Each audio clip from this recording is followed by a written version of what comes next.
Baxmayaraq ki, artıq dekabr ayıdır, ancaq havaların yaxşı keçməsindən dolayı bağımızın son məhsulları hələ də öz yerindədir. Mən bu gün son məhsullardan yığıb dadlı bir salat hazırlamaq istədim. Hazırlamışkən də sizlərlə paylaşıram. Bağda əlimə keçən bütün yaşıllıqlardan, ilk növbədə isə kahlardan başlayıram yığmağa. Nədən də siz mərcə girərəm ki, heç bir yerdə belə gözəl, dadlı, təzə kahlar tapa bilmərsiniz. Çünki hamısı sadəcə torpağın öz qüvvəsinə yetişib. Əlavə heç bir süni gübrədən istifadə olunmayıb. Ehtiyacımız olan qədər kahı, daha sonra isə göy soğanlardan və bağda tapdığım bibərlərdən yığıram. Hərçənd ki, bibərlər xırdadır, ancaq burada bir neçə ədəd də yeşil şirin bibər tapa bilirəm. Reyhanlardan heç danışmıram belə. Çox təəssüf ki, bu qoxunu ekran vasitəsilə ötürmək mümkün deyil. Siz hələ bir bu bibərlərin gözəlliyinə baxın. Nə qədər balaca olsalar da bir o qədər dadlıdırlar. Düzdür, salatda bu qədər xırda bibərləri doğramayacağam. Dekor məqsədi ilə istifadə edəcəyəm. Ancaq bu yeşə şirin bibərləri isə 100% istifadə edəcəm. Bağda nə var, nə yox yığıb yığışdırdığımıza görə indi isə keçək bunları yuyub, təmizləyib salatımızı hazırlamağa. Kahları çox xırda olmamaq şərti ilə doğrayıram. Burada siz əlinizlə parçalaya da bilərsiniz. Daha sonra isə yaşıl soğanların ağ hissəsini kəsib kənara ayırıram və yaşıl yarpaq hissələrini eyni kahı ölçüsündə doğrayıram. Reyhanları isə kahı və soğandan biraz daha xırda doğrayıram. Bibərlər çox böyük olmadığı üçün sadəcə 2 hissəyə ayırıb nazik laylay doğrayıram.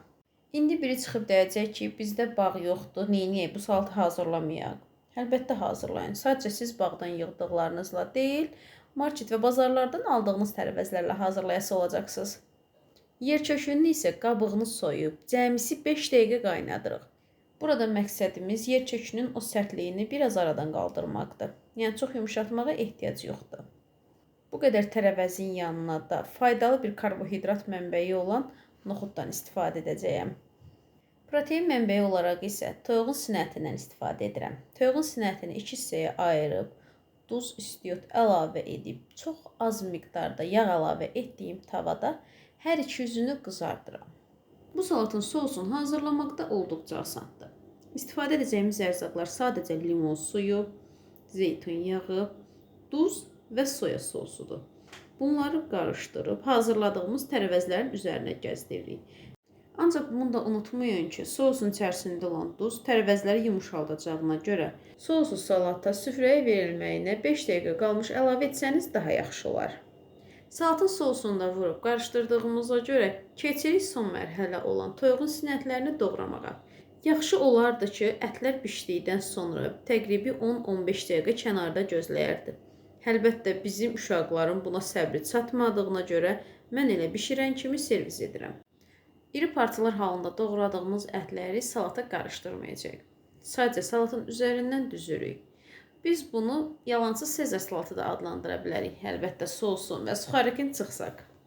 Bilmirəm ərzaqların tam təbii olmağındandır, yoxsa elə salatın öz dadıdır. Biz bu salatı çox bəyəndik. Məsləhətdir, hazırlayıb sizlər də dadına baxın. Hazırlayacaq olan hər bir kəsə indidən nuş olsun deyirəm.